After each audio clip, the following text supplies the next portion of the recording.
Welcome to the Contrarians, where we are right and you are wrong. I'm Julio. And I'm Alex. Here on the show, we rage against the Rotten Tomatoes machine. For the first half of each episode, Contrarians Corner, we trash the fresh red tomatoes and praise the rotten green splotches, making our case any way we can. The aptly titled Real Talk serves as the second half of each episode. This is where we discuss our true feelings on the movie we're covering. For more information on our podcast and to browse past episodes, you can head over to our website, wearethecontrarians.com. From there, you can also access our Patreon and merchandise, because capitalism. If you enjoy our attempts at comedic film discussions, we encourage you to subscribe and leave us a review on whatever podcatcher you use. If you'd like to reach out to us directly, that's what social media is for. You can find us on most platforms as @ContrarianPrime. You can also see what we look like if you go to youtube.com/@ContrarianPrime, and you can contact us by email at wearethecontrarians@gmail.com. I think that covers it. Then it's time for the podcast.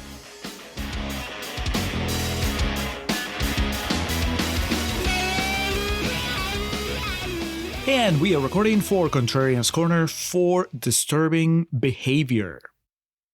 What a poster on this thing, huh? Right? Really flushed out. It's I forget what that's called. They're like lo-fi, and like the white balance is all fucked up. Does it oversell how disturbed these kids are? Because the ones on the poster are not the disturbed ones. This looks very Cruel Intentions-esque, which was Cruel Intentions 99 or was it also 98? Let's see here. I think it's 99. Yeah. It promises a bit of titillation that is not in this movie. I'll say that much. I don't know what you're talking about, man. From the beginning, the opening scene, this movie titillates and then disturbs, as promised. We got James Marsden there. Okay, I couldn't read from Wikipedia what the tagline on the poster was because it was lo-fi, but it says, "Doesn't matter if you're not perfect, you will be." In Cradle Bay, there's nothing more frightening than perfection. Okay, so disturbing behavior, 1998. Katie Holmes, a young James Marsden who has aged approximately 7 days since this movie. Yeah, he's on the Paul Rudd diet. He is Nicholas Stahl, who is 5 years away from becoming John Connor. Yep, the one true John Connor. It's got a summer release date, the summer of 98. So I think they were hoping to probably get some of the overrun for date night. I mean, it's an easy ask. It's a 84-minute movie. With credits, it's like an hour and 20 minutes. Whatever they were in search of, though, it didn't really work. $15 million budget, box office return of $17 million, $17.5 million. But I think for all the players involved, mostly it worked out. My understanding is James Marsden is living quite comfortably, as is Katie Holmes. And a few other folks that we'll talk about along the way. I like how you hesitated before also saying that Nick Stahl is doing okay. We don't know how Nick Stahl is doing. Theoretically, he should be doing okay. He has part of that Terminator franchise money. Oh, I was going to say because we changed the future. Yes. So he should be okay. He's off the grid. That's really what happened. So he's fine. He's got no social media. Currently stands at 35% on Rotten Tomatoes. We'll discuss its significance to our summer project when we get to the second half. But I think it's worth going ahead and calling out that it doesn't star, but it does feature as a pretty pivotal character, a Contrarians icon, Julio. Yes, it does. He's uncredited, right? Or did I blink and miss his name on the opening credits? I don't think I saw it because he doesn't have a line, right, which is hilarious because he was so just omnipresent in the mid to late 90s that if you just put him on screen, people would be like, "Oh, it's Mark," or "Oh, it's Preston." Right. So he was he was the big star in this movie. Yeah, I guess so. When did Dawson's Creek start? Okay, well, look, I am familiar with the show. I watched a handful of seasons, but I am not that familiar with the show. But this is definitely post Dawson's Creek Katie Holmes. Because my understanding is that Katie Holmes was a complete unknown that got cast out of, somebody watching her perform in a community theater or something. So Dawson's Creek was the first thing she did, and then this has to have been... Incorrect, sir. No. We've done the movie on here before. She was in Ang Lee's The Ice Storm. Okay, but that was before 97. Dawson's Creek? Okay, Dawson's Creek started in January of 98. The Ice Storm came out in 97. So yeah, okay. So she was cast. You could make the argument that, yeah, they were concurrent. Okay, you were making me second guess everything I ever learned from the Entertainment Channel. I always forget she's from Toledo. That's fucking nuts. She's got to be the greatest thing to come out of Toledo. I think that Katie Holmes would find that very flattering, and Toledo maybe not so much. They have a good zoo. Mark Kerr is from Toledo, and he's about, depending on how good that movie is, he's about to have a possible moment in the sun. So we'll hear about Toledo a bit more. Okay, so Dawson's Creek, the first season had just wrapped up. Looks like the last episode of the first season aired on May 19th of 1998. So fair to say she would have been the recognizable face on this poster. I'm like, that's Joey Potter. I mean, I know that was the case with me. That's the only reason I know about disturbing behavior. I was, somewhat aware of it when you brought it up on our summer draft, was because of Joey Potter. Like, she was there. She looked like something was going on in that poster, but she did not look like Joey from Dawson's Creek. I dare say she looked disturbed. And I don't know if I knew Marsden from anything when I watched that, or when I became aware of the movie. Because I definitely, when I watched X-Men, I did not go, oh, that's the guy from Disturbing Behavior. Looks like he had a couple of random credits leading into this. But yeah, man, dude, it went Disturbing Behavior, and then he was in Gossip, and then the X-Men, and things done changed for the young man. Oh, so the Notebook is after? Yeah, Notebook's 04. The first X-Men's 2000. Okay. So I really didn't know him from anything. It's like, that's Cyclops. He had 2 X-Men movies before the Notebook. A time or two, my son dressed up as Cyclops for Halloween. I think that was a fun thing for them to do. But they also kind of ribbed me about it, too. Like, you're such a wimp in that movie. All right. 35% of Rotten Tomatoes. Julio, which quotes did you pull for us for Contrarians Corner? Rotten quotes. Green splotches from the Rotten Tomatoes website. We're going to start with Matt Brunson from Film Frenzy, who says, disturbing behavior should have just been called The Stepford Students, since its very existence owes a huge debt to the Ira Levin property. And Matt Brunson already ruining one of my jokes. I've written The Stepford Jocks on my little notepad. I guess I'm not going to be using that anymore. Have you seen The Stepford Wives, Alex? Either version? Was Nicole Kidman in the more recent one? Yeah. The one with Matthew Broderick, directed by Frank Oz. Yeah, I've seen that. I mean, this movie is a melding of a lot of different previous concepts. Invasion of the Body Snatchers, dare I say. Man, I could have used Nick Stahl pointing, doing the Sutherland. Oh! All right, next. Maitland McDonough from Film Journal International says, a high-concept horror picture that squanders its premise from the first frame. How is this squandered? Especially from the first frame. I think this is a good movie, Alex, at points nearing greatness. But I would say it definitely peaks with the opening. Would you agree with that? Or did you find that at other points it was just as exciting, as unpredictable as the first 10 minutes? Like at what part of the opening? When that dude snaps that girl's neck. Oh, you mean like the very first scene? Yeah. Yeah. That shit's crazy, man. What about that tells you squander potential? Yeah, I figured this was just going to be a Cruel Intentions type, and I had never seen this movie. I knew nothing about it, so I went in back row blind for myself. And so that first scene, I was like, well, hold on. This is a little bit different than I was expecting. So crazy shit.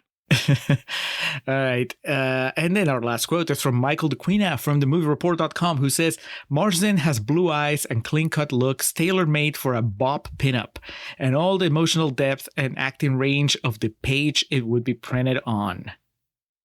How'd that work out for you? Right? How do you feel about this, Michael DeQuina? Do you furiously go trying to scrub your Rotten Tomatoes opinions from years past, now that James Marsden is a superstar and has been in not one but 2 superhero franchises? Let's not forget he was Perry White's son in Superman Returns. I don't know what that means, but he's also very, very funny. And I think this has been discussed a bit at length. My love of Sex Drive. He's great in Bachelorette. He's also, do you remember he plays John Wilkes Booth in Zoolander? I mean, I've seen Zoolander, and I think there were so many funny people there. Mm-hmm. No, I'm thinking of Duchovny, and who like stole the movie from me. So he doesn't have a line, but he it's like a when flashback? they reveal that John Wilkes Booth was a model, and it shows him about to shoot Lincoln in the head. And he makes the blue steel. Yeah. Great on 30 Rock. Actually, his character has a decent amount of depth there too. So yeah, I have been wrong about some people in the past, so I can't give him too much shit. But it is always funny when you find these contemporary reviews of people like James Marsden that they're like, sucks, never will be anything. Think that'll be you someday with Sam Worthington? No, I will be right about that. Enchanted, that's another one. He's really funny in Enchanted. Yes, yeah. We'll see, Alex, about Worthington, because there's another Avatar coming up, and if that doesn't do it, it'll be like 3 more. Oh yeah, we still have to wonder if he's going to return to human form in the 3rd, 4th, 5th, or 6th sequel. All right. Well, those were the quotes, Alex. Let's go catch some rats. Let's go to Contrarians Corner. Hey, teacher. Leave those kids alone! High school senior Steve Clark is new to Cradle Bay, a picturesque island community in Washington State's Puget Sound. I don't know how to pronounce that. Chopin. I feel bad. His family has moved from Chicago after the suicide of eldest son Alan, a loss Steve is still struggling with. So Alan here is Ethan Embry in picture form and flashback form only. Yeah, it's just a camcorder, handheld, extreme close-ups. You have no idea what this is going to lead to. And I found that pretty exciting, because usually if I see Ethan Embry on screen, I know that I'm just in for some laughs and some wackiness. But this just kept him hidden, just hinted at some sort of dark backstory. We know pretty early on that he is no longer with us, but we don't know what happened. So that was one of the most interesting things in the movie. Did you find yourself, Alex, formulating scenarios, trying to explain what happened to Ethan Embry before they told us what happened? Yeah, I was curious if he was going to like come back and like show up at the house and that's why they moved, because they wanted to get away from him, or if there was going to be like some elongated flashback where he gets like a Christopher Walken in Pulp Fiction-esque monologue. And yeah, I wasn't sure what to think, but I was obviously, it's the, mid-late 90s, Ethan Embry's on screen. So I'm like, all right, we're in for a good time. And then they pull a fucking 180 on you, pull the rug out from under you. And it's like, oh man, he's not there. And it's really sad what happened to him. Well, we don't know what happened until, it's turning to the 3rd act when Marsden finally opens up about his feelings. Mm-hmm. Obviously, they say that he's dead, but I'm like, is he dead in a way that makes Marsden feel responsible? I'm like, is that why he can't embrace friendship with all these other kids, because he doesn't want to get close to anybody ever again because he accidentally caused his brother's death? I was intrigued, and I mean, I don't know. Does it work with a different actor? No, right? You have to cast Ethan Embry, or at least somebody of that caliber, so that you get hooked that way. Well, especially if you put yourself in the mindset of the time, and also the audience they're trying to draw here are people that are going to be familiar with Ethan Embry just based on the similar movies they've watched. So I think it was kind of a genius play. I wonder how that conversation went, like with Ethan Embry's agent. Well, you got to wonder how much of the $15 million budget went to the... It would have cost $30 million if he had a speaking line. Yeah. I was second guessing what I remember you saying about this movie, because I think when we talked about it last episode, when we were teasing it, you said, oh, Ethan Embry's here. Or at least I thought that you had said that. And so when I didn't see his name on the credits, and instead I saw Nick Stolz, I'm like, okay, did I just get that mixed up? Did Alex get that mixed up? Are we in a universe where you can get Nick Stoll and Ethan Embry mixed up? Nah, come on. You know me better than that. Well, but this movie tries, right? Because, Ethan Embry shows up just in physical form very, very sporadically in the movie. I think the spirit of Mark on Empire Records has been transferred to the performance from Nick Stoll in this movie. Wouldn't you say that? I could see where you're coming from with that. I think, to me, Embry's such a a individual force that I didn't come to that conclusion on my own, but I see where you're coming from. Because Nick Stahl is very particular in the way he speaks his character. What's his name? Gavin. I hear it right here. On his first day of school, Steve befriends 3 outcast students, Gavin Strick, UV, and Rachel Wagner. He also meets school psychologist Dr. Edgar Caldecott, who suggests he joins the Blue Ribbons program, a, quote, motivational workshop. Now, Mr. Caldecott here, played by Bruce Greenwood, who... Supreme that guy. He's had to have been in something we've talked about. Oh, yeah, Star Trek. Duh. Yeah. Captain Pike. Yes, and I'm sure I mentioned there, as I will mention again here, I have seen Gerald's Game, so I will never, ever see anything but that when I see him, which is a shame because he's a good actor. It's funny because that's probably one of the easiest paychecks he's ever had. Yes, but that movie's just, if you've seen it, you know it stays with you. So there you go. Well, Greenwood has nothing but good memories about Gerald's Game. Like, you just lie down here. Stop it. Gavin Strick is Nicholas Stahl, who talks like a teenager talks. You know, we criticize a lot of times dialogue not being real. I should clarify. He talks like an outcast kind of loser, burnout, nerd high school student would talk. You know what I mean? Yes. It's our friend Scott Rosenberg coming back to the Contrarians, the screenwriter behind Things to Do in Denver When You're Dead. I was like, this is very particular dialogue. Oh, wow. I didn't even catch that. Yeah. So what he did for gangsters in that movie, you know, you remember how Andy Garcia and his gang, how they had a very specific way of talking. I think that he does that for high schoolers in this movie. Oh, most certainly. His friend, who's always by his side, Chad Danella, plays UV, and I'm assuming, Julio, the joke is he appears to be albino. That's why they call him UV. Yeah, there's towards the end of the movie, somebody says something about I think Stahl says something about the pigmentation challenge. Like, they're not interested in the pigmentation challenge, something like that. I was like, okay, so it's not that he was just pale. He looks a lot like Crispin Glover. I did a double take. I guess I could see that. And, you know, he's quirky because everybody's quirky here on this side of the high school. Oh, yeah. That was my favorite part of this entire first act. Just seeing the Scott Rosenberg take on the classic high school trope of the outsider bringing like the new kid into the school and telling him what's what and showing him the different groups, right? We saw it in Heathers, Bean Girls, you name it. Any high school movie worth its salt has that scene where they lay out the land. And this one you get, you know, Nick Stahl gets to do it, and it's with very colorful, creative language. So it was in, what is it? They call themselves freaks, I think. And this guy UV kind of like punctuates every little segment of the exposition with like, yeah, freaks this, freaks that. Those are good times, man, before anybody gets hurt other than the girl at the beginning of the movie. Over here, you have your micro geeks, nerds, whiz kids, and various other bottom feeders. Music of choice, the sound of an Apple PC being booted up. Drug of choice, Stephen Hawking's A Brief History of Time, and a cup of jasmine tea on a Saturday night. Freaks that go squeak. I hope you reacted as positively as I did to Katie Holmes' character's name being Rachel. Yes. Rachel! Even though that's not her, but I always think... I know, that only applies to Maggie Gyllenhaal, but when you think of that, that's, yeah. When I took you and Rachel!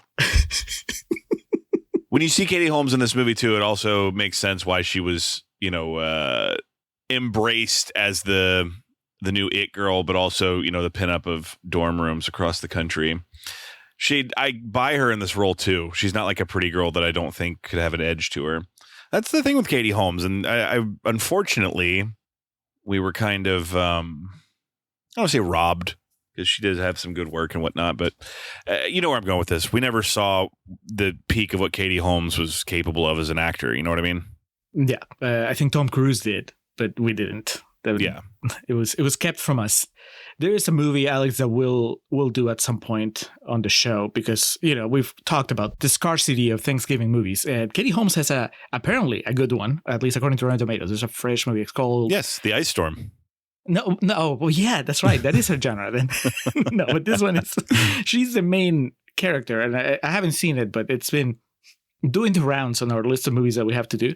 It's called Pieces of April. It had buzz when it came out. I think it was like maybe the last time that she had buzz in her career, post Dawson's Creek. So coming to the Contrarians at some point.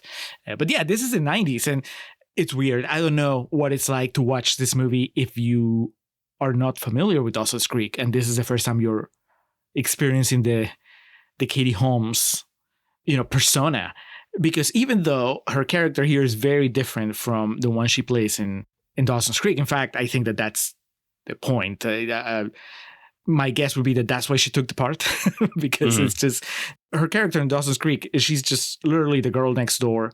And that is like, you can't imagine her playing anything else. And so I think this is her way of saying, oh, watch me. And here she's kind of she has an edge to her, right? She's no longer Katie Holmes, she's Edgy Holmes. Has the ripped jeans and she's not scowling, but she doesn't look friendly, which is the complete opposite of what she is in Dawson's Creek. So that adds so much to the experience of watching the movie for me. Seeing her play this character, that's so different from what I usually associate with Katie Holmes, especially because, even if you think outside of Dawson's Creek, right? The Ice Storm, she's still kind of like a goody two-shoes girl. And Batman Begins, I mean, she's a lawyer, right? There's no edge to Rachel. Certainly not in Batman Begins. So I got a kick out of seeing that. Now, do you, Alex, what's your Katie Holmes experience? Is it just Ice Storm and Batman Begins? I never watched Dawson's Creek, but I knew of it. And so I just, as a kid who was growing up at that time, I knew who Katie Holmes was. So you did have the poster? I did not have a poster of her, no. But I remember seeing her on TV and be like, man, she's hot. And yeah, Dawson's Creek was such a phenomenon that I had a tangential knowledge of it. Don't you remember she has the cameo in Muppets from Space? So she's been on the Contrarians twice before. Man, I don't remember her Muppets from Space. Does she get into a fight with Miss Piggy? I can't remember if James Vanderbeek's there, but there's multiple people from Dawson's Creek that are their characters from Dawson's Creek. Joshua Jackson is in it. I remember that. I remember him at the beach, right? When they're waiting for the aliens to arrive. Yeah. Okay. Must rewatch Muppets from Space now. And not when I was a kid, but now I'm a big fan of Go. Sarah Polley, Timothy Oliphant. Yeah. That's right. Yeah. It's a Doug Liman movie. Yeah. And then also, because I remember being very disappointed when that movie Jack and Jill came out. She's in that. I think she's Adam Sandler's wife in that movie, yes, if I remember correctly. Yes, she is. I think that was the last nail in the coffin as far as the Katie Holmes journey. Such a shame. If you've never seen I don't remember what she was promoting for it. It was like early 2010s. Anne Hathaway hosted Saturday Night Live. And there was like a talk show skit and she was Katie Holmes on it. And her impression of Katie Holmes was fucking incredible. So seek that out. Has nothing to do with the disturbing behavior, but still funny. I mean, I wonder if disturbing behavior is the outlier in her filmography. The only time that she plays this type of character. Because anywhere else that I think of, I mean, even Go, that's the whole joke, right? She is the kind of innocent best friend that gets pawned off to Timothy Oliphant. So, which makes me curious when the folks that signed on for this movie read the original script of it, what they perceive the tone of the movie to be.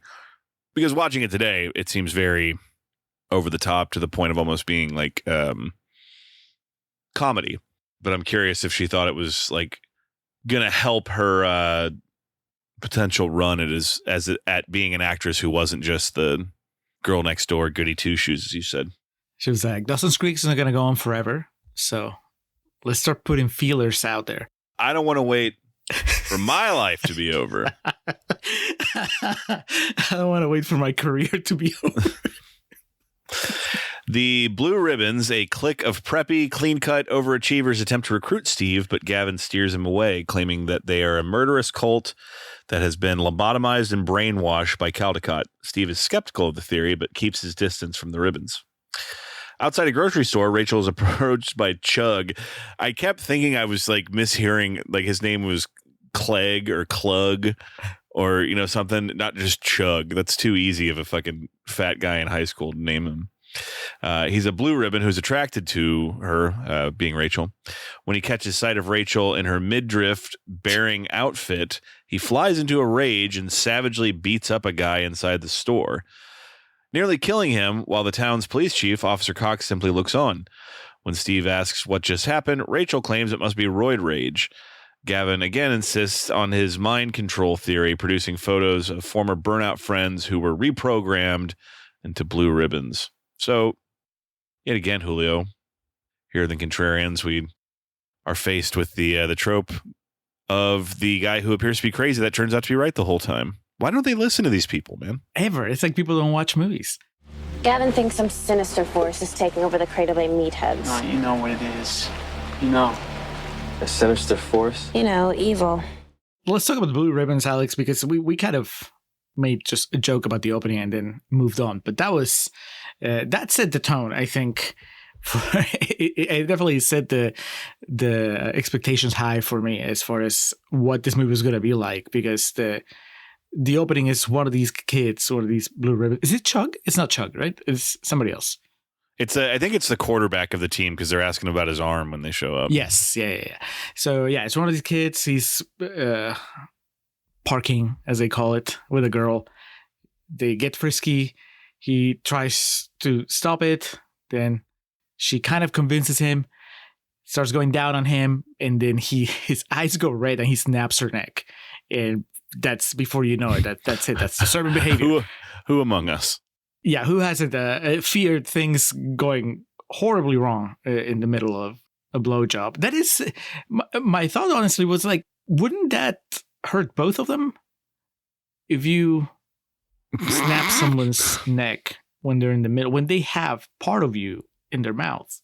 Of all the scenarios in which I've imagined fellatio being performed on me, Julio, never once has it occurred to me to snap someone's neck and then ponder what the repercussions for me of that would be. So I can't say this is a subject I've spent much time ruminating on. But I guess to your point, it could, but maybe he doesn't care. Maybe he doesn't feel that because they're fucking brainless robots, you know?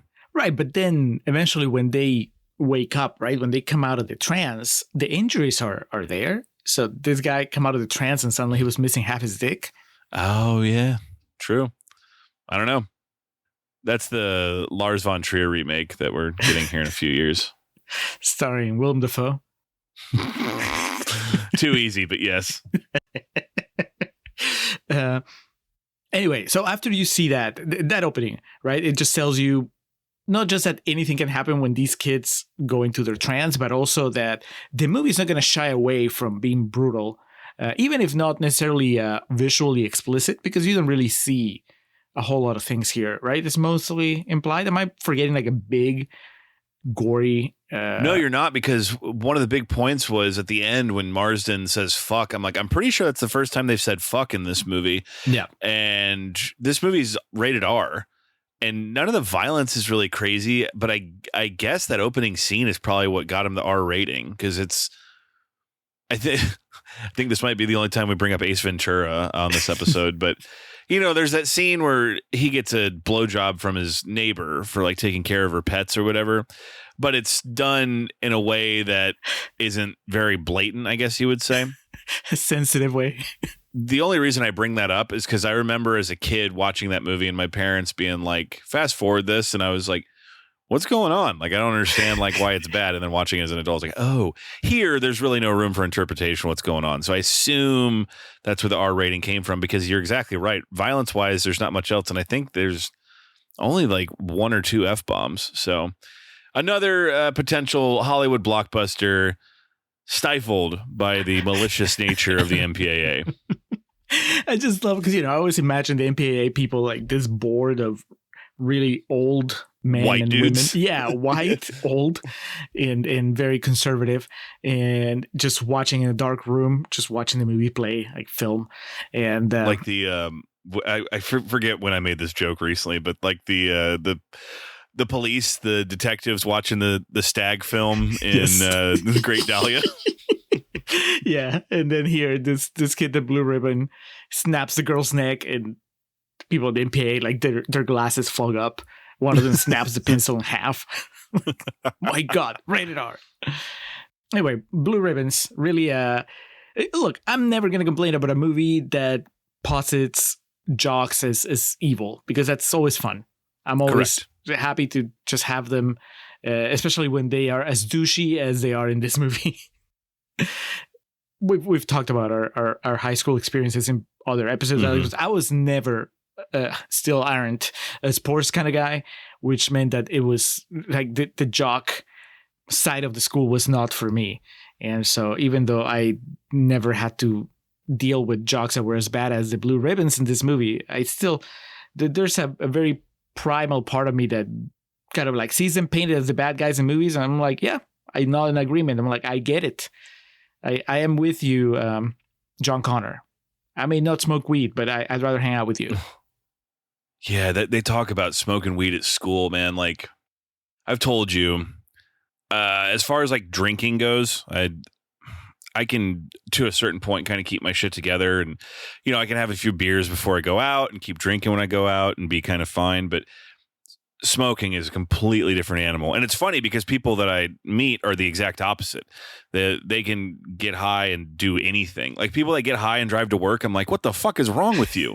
Like I could never comprehend that. And that's here. They get ripped in between class and stuff, and I couldn't keep my eyes straight. And if I'm going to be smoking, it's going to be when I'm staying home and settling in to play some video games, or if I'm going to a concert, kind of get primed. But anyway, to your point, yes, the jock mentality still is, it's easy to make heels out of. Big reason the Kansas City Chiefs are so easy to hate is Patrick Mahomes and Travis Kelce seem just like dumb fucking jocks you went to high school with. Joe Burrow, on the other hand, seems really cool and like someone you want to have a beer with. Are they Blue Ribbons? Joe's smart. I don't know. Patrick Mahomes seems kind of dumb outside of football. But yes, Julio, I agree with you. The jock life never applied to me, so it's very easy for me to see these folks as the heels, the bad guys in this. How do you feel about their English teacher, though? Future Embry winner? He's just bombing. Like he's trying all these jokes and he's getting no reaction at all.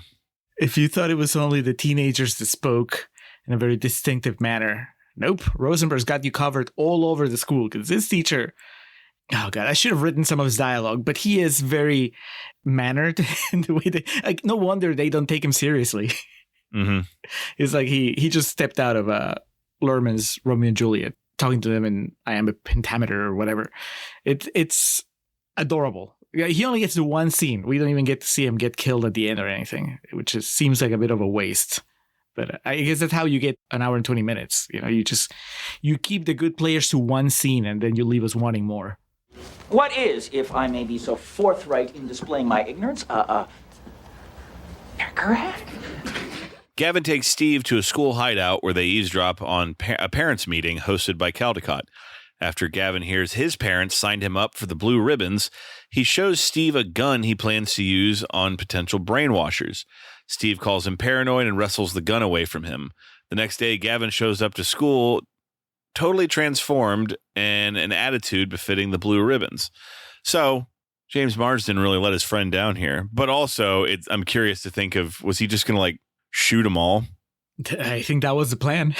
That's literally what he says. But, having learned Marsden's backstory later in the movie, it makes a little more sense. I mean, it always made sense, but I think it's a little more powerful now, that why he reacts so strongly about the gun. I mean, he doesn't hesitate, because you think a normal teenager would just freak out, but Marsden pretty decisively takes the gun from John Connor, and it's because later we find out that his brother had shot himself. So makes sense that he would have that strong reaction.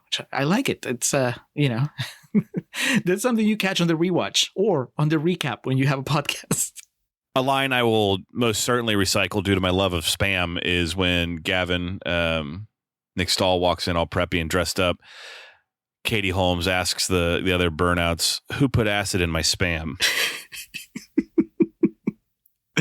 They have some really good individualistic, like very particular lines.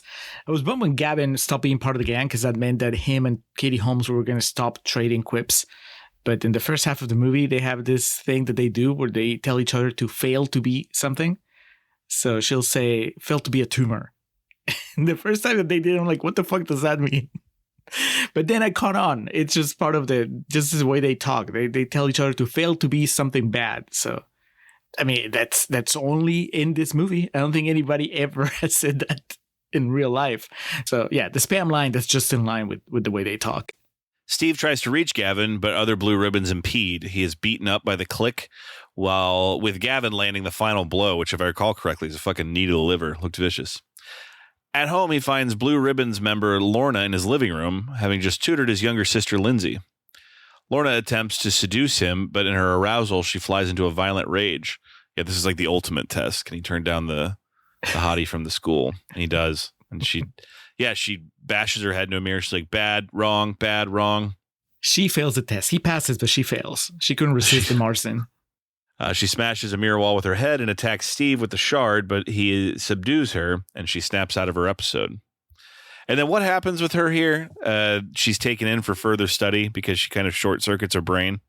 Yeah, Captain Pike gets the Dr. Frankenstein shot. You know, he's looking into the camera with his mask on, and just, I guess the implication is they're going to cut parts of her brain just to see if she goes back to working right. I was just relieved that we didn't go into a subplot about how, because she is half naked and bloodied when she comes out of her trance, that suddenly she was going to think that Marsden had assaulted her. Because I was like, we're having too much fun in this movie to go down that dark path. But it would have made sense, right? Because he looks also freaked out, and the way that their memories work when they come out of it, it's hard to tell, like, what is it that they know, right? Are they aware of what they've been doing, or is it just like a blind spot and they don't think that it's, because it seems to be that she doesn't think it's weird that she's so bloodied and her shirt is half open, right? She just goes like, I have a test tomorrow, and then she leaves. And I was like, all right, well, that's good. One day, Rachel is cornered in the school boiler room by Chug when a device that is used to repel rats by emitting a soft, high-pitched whine goes off, sending Chug into a frenzy. Rachel escapes as Chug finds the device and destroys it. The incident is witnessed by Mr. Newberry, a janitor who has befriended Steve. So that's not how I read it. I read it as the janitor had kind of figured out this way to repel these fuckers. I thought that at first, but I think that there's a close-up of one of the rats accidentally turning it on. That first time. Oh, okay. And that's how he figures it out. But we do know about the janitor, Mr. Newberry, is that he puts on an act of being, simple or downright dumb at certain points just to kind of get by so that the blue ribbons don't think better of it. He knows what's going on, and he has to put on this facade to keep himself safe. That would be accurate, right? Yeah, he's the drunk that lives on the streets in the town in Halloween 3, right? The one the one that knows what's going on, but nobody's paying attention. And then, of course, he gets killed. This dude, Alex, the rat catcher, not Dick Miller. I'm fine with that. Yeah.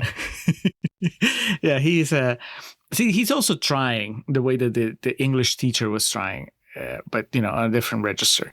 I liked him. I like that he reads Vonnegut. That's his big tell. That Marsden spots a copy of Slaughterhouse 5 in his back pocket, and I was like, wait a second. Rats. Yeah, he gets a big fist pump moment at the end. So good for him. It's worth calling out here, too, that this scene is a bit more graphic than it needs to be in terms of depicting this guy assaulting Rachel. I think it kind of has to be to justify her murdering him later. Yes. I was about to say the good news is she gets retribution on him later in brutal fucking fashion.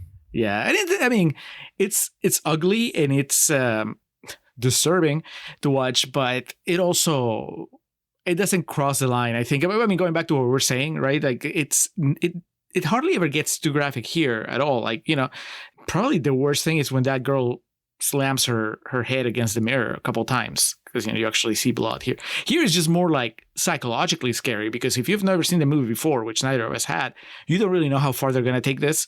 And that dude is obviously determined, and Katie Holmes is tiny girl there. So at the same time, I was fairly confident that the janitor was going to save the day one way or another. So I figure the worst thing that could happen is that he was going to save Katie Holmes, and then Chug was going to break his neck or something. But thankfully, the rats saved the day instead, and that was better. It's an eradicator. Sounds are supposed to scare the rats away. Steve and Rachel venture to a nearby mental institution in search of answers. They learn that Gavin was right. Caldecott is implanting brain microchips on teenagers with the approval of their parents, who want to reprogram their kids from juvenile delinquents into well-behaving model citizens. However, Caldecott could not turn off kids' hormones, resulting in violent fits whenever the subject's sexual urges act up. Steve and Rachel return home to get Lindsay, but are ambushed by Caldecott and Steve's parents, who reveal their intention to sign Steve up for the program. So here, Julio, one, his parents keep calling him Steven, and he says, "It's Steve." This is undoubtedly James Marsden's Oscar clip, because he yells, "What about what I want?" Yep. And is, standing up for himself, taking a stance, and wanting to go back to Chicago. He wants to go back home, he says. So who doesn't?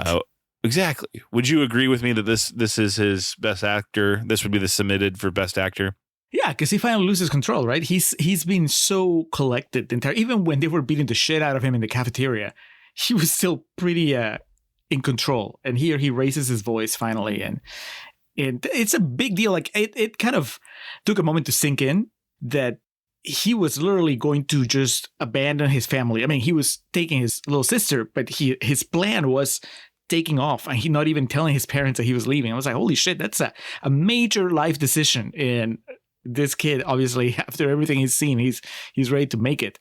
So yeah, no, that's his Oscar clip. I think maybe Nicholas Stoll gets one that is even more potent, when he pulls the gun out and he has like his sort of meltdown, because it's kind of like similar. This kid has been like pretty chill, all about the jokes, and then in that moment you get to see him like freak out. So that was also impressive, right? I think that those are the two big moments of acting, and everybody else is. I mean, Katie Holmes is great, but I don't know. Am I forgetting like a big moment for her? No, I mean, she gets the fuck yeah moment where she kills Chug, but she doesn't get like a big acting. Right. There's no moments of splendor. She dances. That's like the memorable thing. There you go. Her intro, getting all the kids in the audience. It's like, oh, I must watch Dawson's Creek now.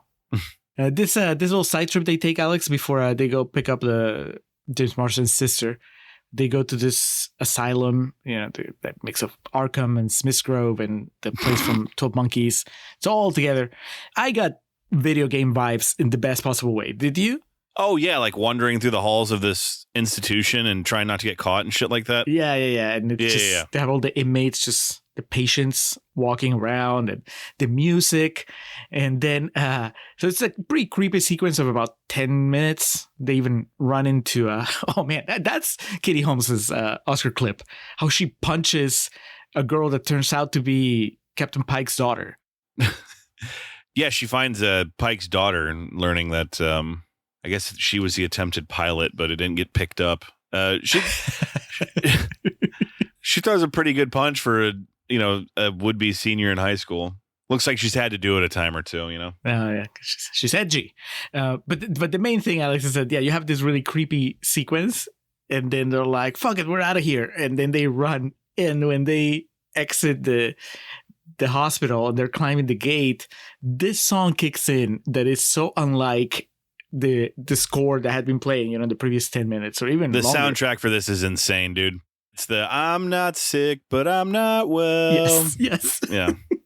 Paranoia, everybody's coming to get me. I was like, okay, why not? Because there is a lot of music of the time just shoehorned would be too light of a verb to say what they do with this music. It's just shot out of a cannon at you. It's very lighthearted. Steve and Rachel are incapacitated and wake up at the programming place. Before he can be reprogrammed, Steve gets a hold of a scalpel and injures a technician, escaping with Rachel. So it's basically like fucking Clockwork Orange in terms of reprogramming his brain, but he's able to get out of it. It's going to like sear. It's like fucking, the last step of it is it looks like a brand they're going to put on his fucking pupil, but it's the chip they're going to insert. But he gets out. I do want to call out here on the Wikipedia summation, there's 3 paragraphs left, and literally at this point in the movie, I think there's like 7 minutes left. On their way out, they encounter Chug, but Rachel strikes and kills him with a pipe. Hell yeah. Earned. UV and Lindsay arrive in a truck, and the group rushes to catch an outgoing ferry, but they run into a roadblock where Caldecott and the Blue Ribbons are assembled. The janitor, Mr. Newberry, drives up in his car and activates the multiple rat-catching devices strapped to his vehicle, scrambling the mind control tech in the Blue Ribbons' heads, sending them chasing after him. Before he does that, he pulls a Fast and Furious move. He drifts, and in the drifting, he hits Captain Pike. Bruce Greenwood goes down. He swerves when he drives. Yes, he does. It's amazing. While UV, Lindsay, and Rachel head for the ferry, Newberry, fatally wounded by a gunshot from Caldecott, drives his car off a cliff and takes most of the Ribbons down with him. This is where Marsden he's like, go on without me, but don't leave without me. Because, I've got to finish this. Because he thinks they're going to be worth saving, or they're going to be able to be saved, I guess I should say. And that's not the case. He realizes this. And, Newberry gets the awesome, he references the... was it Pink Floyd? Hey, teacher, leave those kids alone, and then drives off with all these kids on his car. Where do you rank that as far as sacrificial lines? Is that better or worse than, in the words of my generation, Up Yours? It's up there. It's up there with Idris Elba. Hands up! At the nearing the moment of impact in Prometheus. Now, he hit Caldecott, but he did not take him out, because he shows back up for the final showdown here with James Marsden. They engage in a struggle, ending with the doctor being pushed off a cliff. Very comedically, I might add. He like flies off. I think it was necessary, so to lift our spirits after seeing the janitor die, because that was a bummer. Because he was talking about it like he was going to kill them, but I couldn't understand how he was going to kill them. And then he reveals that he's been shot. And then I'm like, oh, he's driving off a cliff with him. That makes sense. But that was sad, because that was, he proven to be a very, very feisty character. So yeah, how do you recover from that? Well, with a very silly, that's like the end of The Lion King, or like any number of Disney movies where the bad guy just falls off a cliff. Yeah. It's pretty entertaining, but I was just happy to see a fist fight between Bruce Greenwood and James Marsden, because I was not expecting that. It when I started this movie. I was not expecting that. Right. I mean, he's supposed to be playing a teenager, Marsden, and Greenwood is a full-grown adult. So it's not just unexpected, but it's so unlikely, right, that it would go on the way it goes. But they both seem to know how to fight, so it goes on for a few minutes before Marsden gets the upper hand. So that was good. It was, him proving that he would eventually develop as an action star for the next generation. After defeating Caldecott, Steve rejoins his friends, and the 4 teens leave Cradle Bay to begin a new life. That's putting it lightly. He steals a dirt bike, he commandeers it, and the ferry's taking off without him. So he hits the fucking bridge that's in the process of retracting up and ramps onto the ferry, like slides out on the dirt bike. And then he and Katie Holmes embrace with a very tender kiss. In a final scene, a class in an unknown high school is acting rowdy and playing loud music when the principal walks in to introduce a new student teacher. The teacher reveals himself as a survived Gavin, still programmed with the blue ribbon technology. It's like the end of the Thriller music video. He turns around and, his eyes illuminate. And we freeze frame. So it is just like the end of Thriller, because when Michael Jackson turns around, it freeze frames. I saw that epilogue. I'm like, oh, that's where all the black kids were. because they were not in the rest of the movie. It's true. This is a very, very white movie. You could say that maybe it was a Corny Collins prequel. He shows up in town and he meets the nicest kids in town at the yogurt shop. Boo. Dude, come on. When he comes up and they're introducing him and they're like, here you go. And this is Colleen, Doreen, and Link. Welcome, everybody. It was a happy ending. I was glad, honestly. I don't care that he's still programmed to kill people when he gets horny. I was glad that Nick Stahl was still alive. I was feeling a little cheated because, all the jocks, all the blue ribbons die, and we don't even get a shot showing us that he was dying, right? Because he was the one that we cared about, the one that used to be good and then was bad. So then he shows up at the end, I'm like, oh, that's why, because he was still alive. So I was happy to see him. Were you glad? Is this a happy ending, Alex?